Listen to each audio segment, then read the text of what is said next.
Good evening. Welcome to Politicit podcast. We're going to have a good program today. We've got Jake Sube, the Ogden Police Chief, and then Mike Mathieu, the Fire Chief. And let's talk a little bit about you guys first. I mean, I haven't had you on, Chief, so... I've been the fire chief since 1995, so quite some time. I've had the pleasure and privilege of working for 4 different mayors now. I've worked with some great police chiefs. I have to say now I'm working with the best one now. I'll take it. I'll take it. But no, I've had some wonderful experiences. One of the great things that I can say in this public safety partnership with our police department is when we built the public safety building at the turn of the century, and we entered it right around 2000. It really gave us an opportunity to develop some great relationships with one another and working relationships. And so the collaboration, we give each other a bad time, we tease each other, but when it's time to go to work, it's really kind of nice. So one of your stations is right there. Right. Yep. His office is 6 feet away from mine. Our balconies touch. So if I need to talk to Jake, I can just walk 10 feet and talk. That's cool. Yeah, it's great. It's a great setup. So did you start with the Ogden City Fire I started with, actually, Weber County had a fire department back in the late 70s. I started in 1979. Wow. Was a young paramedic, started when I was 20 years old, and then Weber County, due to double taxation, created a fire district. Then I became an employee of the fire district. 1986, as a paramedic, the county moved all the paramedics over to Ogden City. I was a paramedic for those 3 entities, for Weber Fire and Ogden and Weber County. And then 1991, I went into administration when we started our ambulance program and became the chief in 1995. Wow, and you've been the chief since then. Yeah, it's been great. It's been wonderful. And Jake, you're fairly new. Yeah. Chief? So as chief, about 3.5 months. It's I just started out. However, I've been with Ogden City for roughly 24 years. My whole entire law enforcement career has been here in Ogden. I started out as a reserve officer, volunteering, eventually got hired, and have had a lot of pretty phenomenal opportunities working in the Ogden Police Department. And but nothing better than this honor to be the chief now. Yeah. I've following the footsteps, big shoes to fill. Following in some pretty impressive footsteps with Chief Eric Young, which was my predecessor. Right. And then, of course, before that, Chief Watt. And I was a lieutenant and a captain during his tenure. And Mike Ashman and John Greiner. John Greiner was the one that hired me and gave me an opportunity as an officer. And so feel very lucky to have the career I've had. So that's really cool. So you guys work pretty close together. I was excited to have both of you come in because we just had a big fire. Yeah, we did. Yeah, we did. So tell me, let's talk about that a little bit, because I'm kind of curious. It's weird. It was right in the middle of the day, right? Right. It started at about 4 o'clock in the afternoon, and our firefighters were in the station right across the street. They came out and they saw about 20% of the southwest portion of that building on fire, and it was progressing rapidly. By the time what we do is size up, we drive around it and make sure we understand all the elements we need to deal with. We also get great help from our neighbors. We had 3 neighboring fire departments with us. In addition to many of our units, we had people from Riverdale, Roy, Weber Fire District, Northview Fire, and we soon realized into it just a few minutes that we weren't going to be able to save that building, so we focused all our efforts on saving the structures surrounding it, because we knew all that radiant heat that comes off of there is likely to start fires in adjacent buildings, which it did to the west, to the south, it did. Southwest. Yeah, we have damage to Da Vinci School to the tune of about $800,000.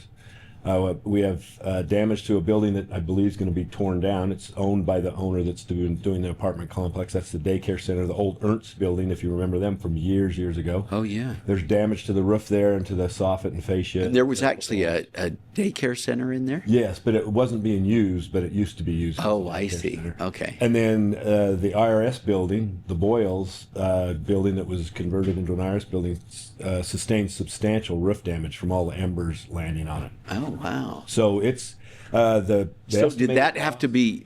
Did people have to leave the IRS building then? We didn't have to vacate, but we had Weber Fire District. We really appreciate them coming in, taking care of spot fires on the roof there, as well as many in the Union Station property west of Wall. We had grass fires and little ember fires there. And that's just from stuff floating off. We found embers as big as a quarter on the lawn of fire station number 4, which is at 730 West 24th Street, at least a mile and a half away. Oh, wow. Yeah. But in total, $5.5 million damage to the apartment complex, $850 to Da Vinci. I don't have a cost estimate on the roof at IRS. Well, and that's just the physical damage, right? And now it's going to take them a long time to rebuild, get back to where they were, right? Right. It'll all have to be started over. The slab on grade will have to be started over. All the underground work will have to be started because the heat will destroy that cement slab. Oh, so it's a complete loss. Mm-hmm. They just have to bulldoze everything and start over. Yeah.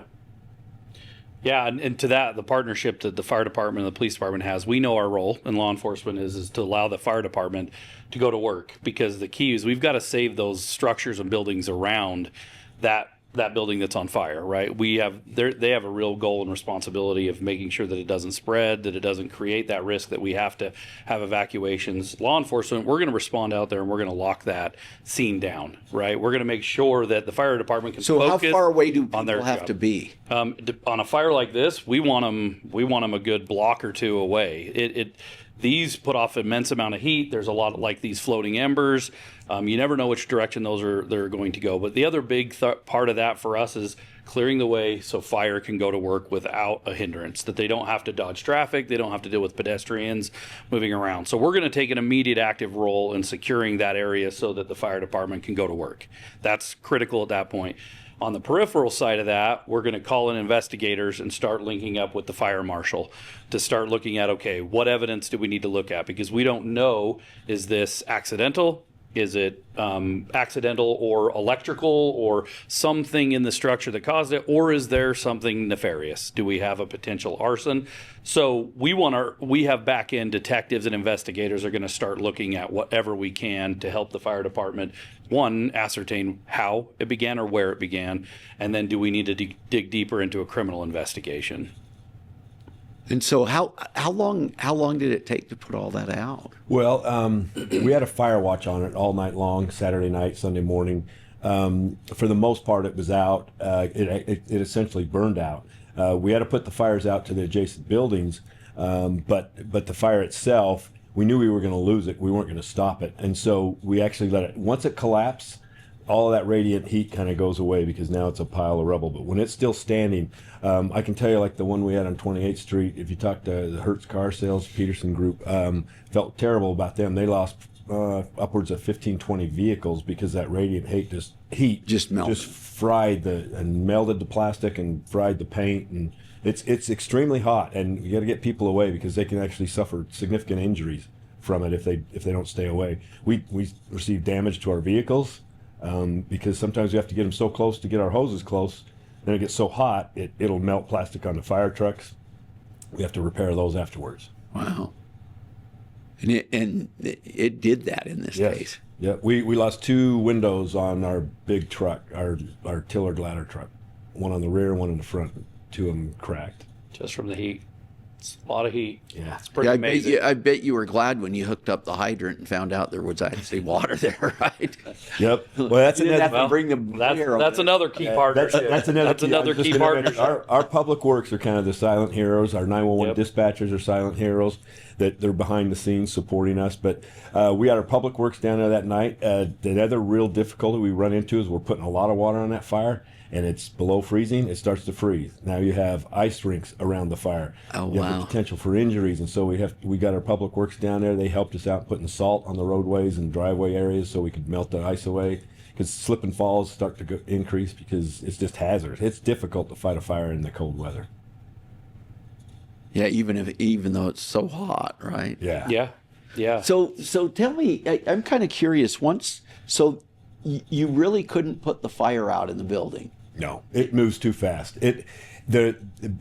Just so you understand, when you go above 4 stories and above 50,000 square feet, the perimeter walls of a wood frame structure have to be framed with fire resistive lumber, which meaning that the stick frame and the sheeting on the outside is fire resistant, but that's only on the exterior walls. And what that's to do is once the building's complete, if someone's up on the 5th story or 6th or 7th, if they go that high, if the elevator's out, it gives them adequate time to get out of the building. It's all about life safety. It doesn't necessarily save the building, but it'll buy time. Well, when it's under construction, all the rest of the interior lumber is just kiln dried, vertically stacked lumber with plenty of oxygen because the window openings are there. This building had no other, it had no roughed in plumbing, electrical. It was just wood, stick wood. And so when you get a fire in there, the heat will go up and out, and it had all the pathways to do that. Now you interject wind, and it even moves more rapidly. And you get enough heat in there, and you get instant ignition to all those wood framing members. It spreads so fast you cannot stop it. Yeah. Wow. Even with firefighters right there and with all the water. As close as you were, as many trucks you had. We'll show you a video link of it when they first pulled out of the station after the early notification. And the southwest corner, about 20%, 25% was already fully engulfed from we'll about have the to play second that. to the fifth Yeah. story. Oh, wow. So but the buildings around there, what you were really trying to do is isolate it to make sure that it didn't spread anywhere else. Yeah, we knew early on that we were going to lose that building, so let's protect the schools, the two schools, one on each side, and the building to the south. We weren't aware of what was going to happen to the IRS, didn't think of it, and then we started getting reports that we had smoke on the roof up there. We had fires in the rail yard, and so then we had to get more units in, and we had great partnerships from our neighboring departments to come in and help. So how many departments then would have? 4 in all. Wow. So once you've got that under control, at what point do you start looking for, evidence and try to figure out the cause? Well, our fire investigators, as soon as we get the site safe enough to where we're not breathing in toxic gases, we get in there and we delicately start to remove things. Once again, our public works came to the table, brought a traco in because you had heavy steel members of debris that needed to be removed from the area where we believe the origin was. And when the fire investigators start looking at the evidence that's present where they believe the origin is, and they isolate the origin based on some fire science behavior and burn patterns and the length of time a temperature or something was exposed to a high temperature, and we're focusing on that. Law enforcement, at the same time, is looking at all of the other things I'll let Jake talk about. And if we all of a sudden find some evidence that we think that might relate to something that they're doing, then they meet constantly and exchange information and cohesively work together on origin, cause. If it looks like a human involvement, then they take the lead role and we support them. And I got to tell you, these guys are fantastic to work with. Yeah, our goal is in the outset, even while the fire is burning, is we're going to have officers begin that investigation, witnesses, tracking down people who were in the area at the time the fire started. You kind of have to do that because they could leave, right? Yeah, you've got to know who was there, who's working in the surrounding businesses, try to identify those individuals who might have been out on foot, as well as there's surveillance. There's cameras on a lot of businesses out there. And so it's important for us to get contact with those organizations before they lose that footage, or we don't know, private businesses can delete video at any interval they choose. So the sooner we can start having contact with organizations that may have video around a scene like this, is we're going to try to lock it down as quick as we can. So we never know what piece of evidence is going to be evidence. And so we want to make sure we know what's out there as quick as possible. And then there's a lot of footage out there already surfacing on social media. That's one of the great things of social media for law enforcement is that video cameras are often up on people's cell phones within seconds of an incident occurring, and so you never know. And that's what's going I guess that's social media is kind of a neat way to be able to track that down, isn't it? It's definitely one of the tools we utilize. Because as they're taking that video, you know exactly where they are, you know who they are, right? And you see people moving within the area, you see vehicles that are within the area that may potentially open a lead. And so all of that's happening while we're protecting the scene for fire to work it, while the fire is still burning, and then it's going to be even once the fire's out to the point where they can go in and start working on origin, we're then going to start digging deeper and having that direct communication with the fire marshal and those doing that investigation. And in this case, the ATF actually came out to help assist in this investigation with us because of the 2 prior fires that we've had in Ogden. They were like, we're just going to respond, even if we don't know it's arson at this point. We have a fantastic relationship with the ATF and have for many years. And so they came out as a resource, which was beneficial to us as well. So, and I guess when you have an ongoing investigation and then you have a arrest and then and then it takes a while, you have to be careful about the evidence, don't you? Yeah. And I mean, I'd love to speak more about all of our techniques and methods and all the evidence that we've discovered, but we also have to safeguard prosecution, right? Once we were able to determine that this was arson, at that point. So you had determined that, right? Yes. So it was confirmed that it was arson, that it was set in a nefarious way, that it wasn't accidental, it wasn't somebody an unsheltered that was in there trying to get warm. We were able to determine that there was likely some nefarious act that caused this. So then it starts to turn the attention to dig deeper into the potential evidence that we do have, video surveillance, eyewitnesses, those types of things that then start to develop potential suspects. That's kind of interesting. I bet that's kind of interesting to be involved in that. What's great about it is that what's a little frustrating with the first 2 is they didn't progress with as much information, leads, evidence as this one did, and it gets a little frustrating because I can tell you from the police department and from the fire department standpoint, we take this stuff personally in terms of we feel we're responsible for the safety of the community, and when these things happen, we do want to bring, if it was nefarious, we do want to bring someone to justice. And I can tell you the 2 previous ones, they were human caused. We haven't gotten to the point that they were deliberately set. They could have been warming fires, they could have been other type, but they were human started. And so you could tell that, but you don't know. So we're still trying to track down a potential person involved on the one on 34th Street. They have a person in mind, a person of interest, and they do have a person that has said he was present when the fire started on the 28th Street, but they have not got him to say that he actually started it, but he said he was present, and that's as close as they've gotten there. So it's a long, arduous process. Cases, I'm sure Jake will tell you, that sometimes stay open for a long time. Well, but this one you've kind of already solved, right? I guess you'll find out. We've made an arrest. Yeah. We've arrested a 16-year-old male in this, and to that point is, I think the police and fire department do take these things personal.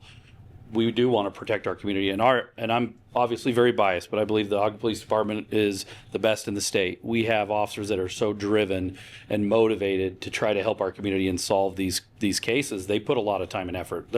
I know that several of the lead investigators spend hours without sleep just combing through potential evidence to try to get a lead, because the sooner we track those leads down, the higher likelihood that we're going to reach an arrest and potential conviction. The longer that time goes, it can be a lot more difficult. And so they're going to put every effort. And I was beyond proud. I said that in my press conference that I gave, that I couldn't be more proud of the work of the Ogden Police Department and the fire department in bringing this to what I believe is there's still more to go. We still have a prosecution. There's still evidence to work through. But what has been done to this point is just second to none, in my opinion. Fantastic work by our and I guess the sooner that you solve these things, of course, you're not 100% certain all the time, but the sooner you solve those and get people off the street, though, right, you protect other. Well, and that's a good point. What I can tell you is we have, I believe, 8 other similar projects that are in similar states like this, where they're under construction and being framed in the city. And I know that we notified them that we had this fire and that we were very concerned that they may want to consider putting a fire watch on theirs, because we didn't know at the time whether this could be repeated or if there's a problem with someone wanting to do this to multiple different structures. So we wanted to forewarn them. And one of them that actually had the problem before, they actually asked OPD to hire police officers to do a fire watch beginning that very night. Oh, really? And so they're actually spending additional money to have a police officer there to protect their building at night. And we're talking about, I'm glad you asked that question, because it kind of segues into what we're trying to do with fire prevention. Once again, back to, we feel responsible, like Right. what more can we do to prevent? And what we're finding out with these is that just having a fence, having motion detectors, smoke detectors, heat detectors, they're great, as Jake puts it, after the fact for evidence, Right. but they don't prevent it. And so Right. we need to somehow work with the developers. And one of the ideas I want to discuss with them is the concept of, I was talking to Steve Keir, who's a very large local developer here, and he was telling me about the fire claim he had down in Salt Lake with a large apartment building in the Cottonwood area. And it was a $66 million insurance claim. And he said that you'll spend somewhere to the tune of $400,000 just to insure it during construction. And so one of my thoughts is could we get the developers, the insurers, us in the room and say, if you had a fire watch just during the most vulnerable period of construction, meaning when it's 2 to 3 stories framed, until you have sheetrock in it and it's sealed up with windows and doors to where a fire won't proliferate near as easily. Well, and sprinklers, right? Right. If it's a big And building if like that's that. far along, but even just to the sheetrock stage, that'll slow the spread of the fire. And if you had a fire watch during those periods of time, it's much less likely you'll have a catastrophic loss. And so we want to work with developers not to go to the state legislature Right. to say we Add need more new rules requirements and more. Well, it would be interesting too. You kind of wonder how that affects the underwriting standards, right? Because if they pay less insurance, then they can pay more to protect Safety, right? yeah. So maybe you just spend the money differently. Yeah. And we have a better result. We don't have somebody nefariously coming in and totally destroying, causing $5.5 million worth of damage. I guess though, fencing is certainly something that slows them down, right? It's a deterrent. It's a deterrent, Yeah, right? an alarm that motion detectors. If it's monitored continually, and then let's just walk through that. So motion on the fence goes off. The monitoring company, who's a private company monitoring that, sees that, calls the 911 center and says, we have motion on a fence at whatever, 28th and Wall. Right. So that goes into a call for the law enforcement to go by and check on that. And it's a very, very low priority call. Let Jake address that. It might be 15, 20 minutes before somebody ever even goes, just to even see if... Just because of the priority. priority of calls, right? And so did the wind blow it? Did somebody really climb it, or somebody come up and push it? Is it really a sign of somebody Right. trying to get in, versus having a body there awake during non-working hours, not when they're working, but during non-working hours, and just protecting it? Because they would also have access to the immediate monitor, access. right? Yeah. Yes, but and then there they'd would be an right immediate there. response, which is different from a monitoring organization that's sending us information to dispatch to check something. You're getting an actual witness on scene stating, "I've just had somebody enter in the south corridor of this construction site," right? Or they see the security individual there, their vehicle, whatever it might be. It's going to be a much more significant deterrent. Right. And I guess if they had cameras with the monitor, right, and they saw someone there, that would move it up the priority for the police too, right? Definitely, if we have information that is occurring, that there's somebody on scene, that'll increase. We have everyone from a priority 1 response all the way down to a priority 6. So it's going to be based on the call type itself. Is it actively occurring? Those all things factor into what priority level it gets. Because we have to triage everything. We have to make sure that we're getting officers to the right calls at the right time. But on that same note that you mentioned about solving these quickly, there is an importance to the community that we provide a sense of security and safety to them, that if things like this do happen, we're going to take steps to resolve them and reduce the fear and concerns that the city has. That's important to us as a law enforcement. That's why it is important. It's not just important to solve the case for that reason, but it's also to give back to the community that sense of safety that we're out there, we're working, and we're going to be working for you to make our community safer. And it's these other side tools that the chief's talking about that are critical in helping get to that next level, to have a quicker response, to have a better better eyes on to solve these problems, because everything is a response. Most of this is just after the fact. We're responding after the fact. But if we can deter before the fact, then we're going to be in a much better place. Well, we're going to take a break and we'll come right back. Welcome back to Politicit. So during the break, you were talking about, your main objective with a lot of this is how do we prevent it, yes. right, in the future. What we're saying is the dynamics related to a fire with stacked lumber and all of the oxygen present, and you introduce a heat source, you have all that fuel, those conditions, if you look at this fire, you can kind of see why California had some of the problems they had, where fires were starting 1 block, 2 blocks, 3 blocks away over firefighters' shoulders, and they don't have enough resources to do this because this amount of radiant heat that's generated from this lumber to free burn like that with no resistive behavior is just impossible for human beings to stop. We can't put enough water on it quick enough. We can't put enough firefighters on it quick enough. So the goal is instead of trying to say, let's make sure we have a good fire response to a fire on a building under construction, let's just prevent it from starting in the beginning. So